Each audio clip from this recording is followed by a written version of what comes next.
రాజా బ్రహ్మం నాకు ఉద్యోగం వచ్చిందిరా. కంగ్రాచులేషన్స్ రా. ఎక్కడ ఉద్యోగం? హోటల్ దక్కన్లో సూపర్వైజర్ ఉద్యోగం రా. పోన్లేరా, ఈ విధంగానే నీ కష్టాలు తీరే. నీ అంకమ్మ ఉద్యోగం వచ్చిందన్న హ్యాపీలో వాడుంటే మధ్యలో నీ కష్టాలు లెక్కరేంట్రా? చూడు రాఘవ, హోటల్లో ఉద్యోగం పొయ్యి మీద పెనం లాంటిది. ఓ తిరగమాత పెట్టినా, ఓ చట్నీ చేసినా, వాడికి వచ్చింది సూపర్వైజర్ ఉద్యోగం రా, వంటోడు ఉద్యోగం కాదు. ఒరే రాఘవ, నీకు ఉద్యోగం వచ్చిన సందర్భంగా మాకేమిస్తావురా?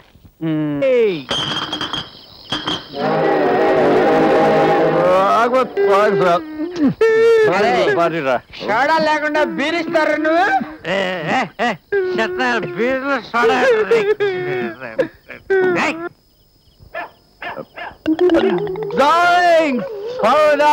నేను చాలేదు, నన్ను క్షమించాయి. నేను క్షమించేసా. అరే రాజా, నాన్న రాజా, ఈ ఊళ్ళో చంద్రుడు పట్టపాలే వచ్చాడంట్రా. ఎక్కడరా? ఎక్కడా?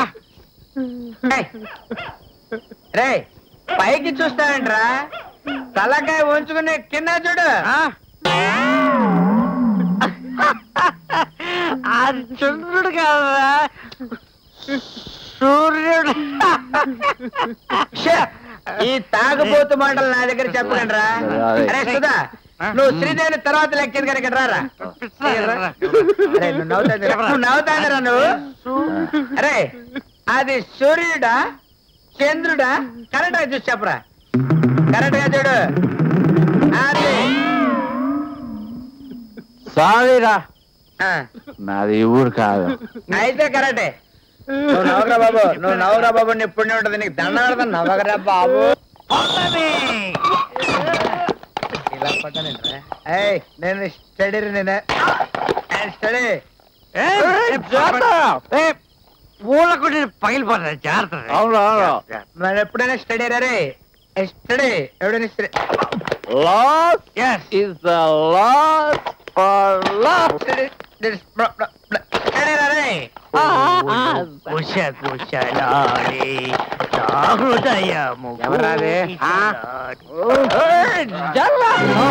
అయ్యో అయ్యో అయ్యో రే, మీరు మనుషులా పశులా? మీ అమ్మ కడుపు మా స్టడీ స్టడీ రాదేంటిది? రాదేంట్రా ఇది? రాదు. తాగొచ్చారా? మీ శారదాలు పెట్ట, మీరు దాగొచ్చి నన్ను దాగేమంటారా? మిమ్మల్ని ఏం చేస్తాను చూడండి. ఏం చేస్తారో నువ్వు నీ అంకమ్మ. అసలు అద్దె కట్టం, గోడ కిందలో మేకలు తీసుకొచ్చి టపా టపా కొడతాం. తాగేసి వచ్చి తలుపులు ధనరా. నీ బాత్రూమ్ లో కోలాలని తిప్పేసి రాత్రంతా లైట్ చేసుకొని తొంగుంటాం. సరే చంపేస్తావా?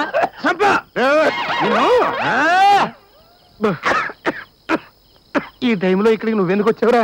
చెప్పారా?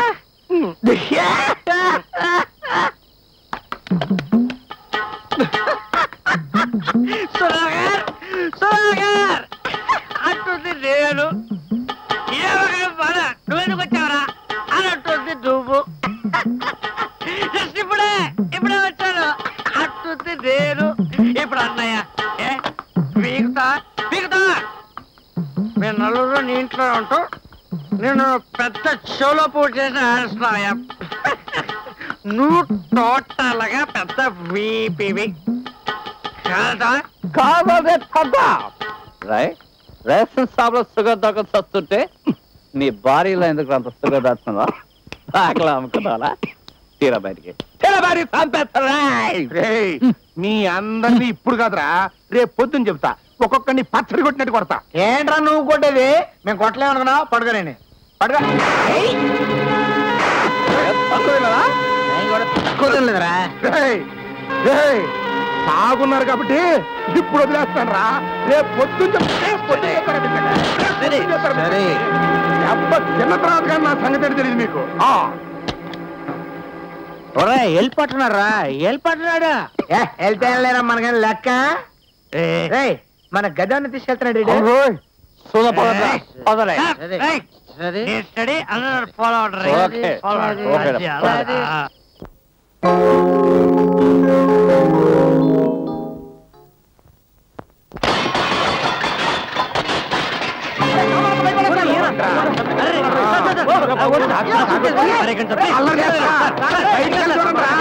బయటికి వెళ్ళి చూడండి. రాత్రి ఆగొచ్చి నన్నే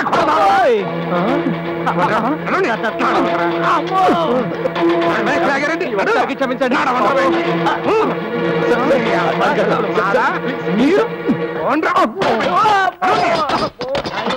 ఈ యాక్టింగ్ రోడ్డు మీద నడువు పెరిగితే ఓరి నీ ఎంకమ్మ మెడ పెట్టుకొని గెడతావరా?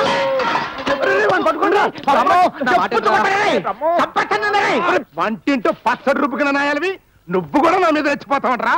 రోకలతో కొడతాను రే.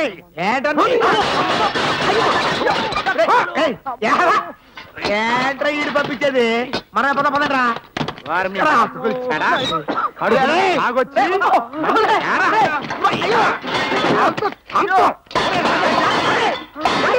బాత్రూమ్ అలా వదిలి పెడతారా?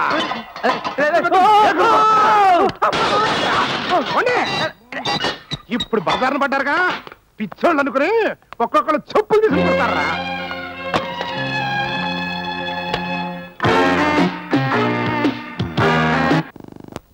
సెలవా ఎందుకు? మీరు మా ఇంటికి వచ్చి నానా రబస్ చేశారు కదండి. గాడిద గుడ్డు రభస్ చేసి నేను కాదు నువ్వు. అదే నేను రబస్ చేశాను కదండి. దాంతో మా ఇంటి ఓనర్ గారి కోపం వచ్చి నేను ఖాళీ చేయకపోతే ఆత్మహత్య చేసుకుంటానన్నారండి. నాకు హత్యలు ఆత్మహత్యలు అంటే పరమ చిరాకు కదండి. అందుకని ఇల్లు ఖాళీ చేస్తానండి. సామాన్లేమో ఎదురింటి మీదకి ఇచ్చేసావు అవునా? కాదండి, మీరు అలా చేయకూడదని చెప్పారు కదండి. అందుకని ఇంతవరకు ఇల్లు దొరికిన కారణంగా ఓ జోడెడ్ల బండి ఒకటి అద్దెకి తీసుకుని సామాన్లన్నీ దాంట్లో సెటప్ చేశానండి. ఇప్పుడే ఎడ్లను మేతకు వదిలి మీ కారు పక్కనే నా బండి పెట్టానండి. ఏమిటా చూసేది గాడిద గుడ్డు? అయినా ఆ బండిలో ఛత్రపతి శివాజీ వాడిని కత్తులు, ఔరంగజేబు వాడిని దుస్తులు ఉన్నాయా? నీ బోర్డు సామానేగా. పైగా నా కొత్త మారుతి గారి పక్కన నీ చెత్త ఎడ్ల బండి, అది నేను చూడాలి. చెత్త బండి కాదండి, కొత్త బండి. మీ తెల్లటి కారు కదండి, అది పచ్చడి బండి అండి. మొన్నే పశువుల పండుగ రంగేసినట్టున్నాడు. మీ ఇంట్లో ఒక్క పశువు కూడా లేదా అండి? ఇండైరెక్ట్ గా నా బండ కూతురుగా విక్రిస్తున్నావు. Get out. మీరు సెలవిస్తే నేను వెంటనే గెట్ అవుట్ అయిపోతానండి. కానీ నేను చెప్పేది ఏంటంటేనండి, ఒరే నాయనా, చెంచాతో నా మెదడు తినేకరా బాబు. నీకు ఎన్ని రోజులు కావాలంటే ఎన్ని రోజులు ఇస్తాను. వెళ్ళు ప్లీజ్. Thank you sir.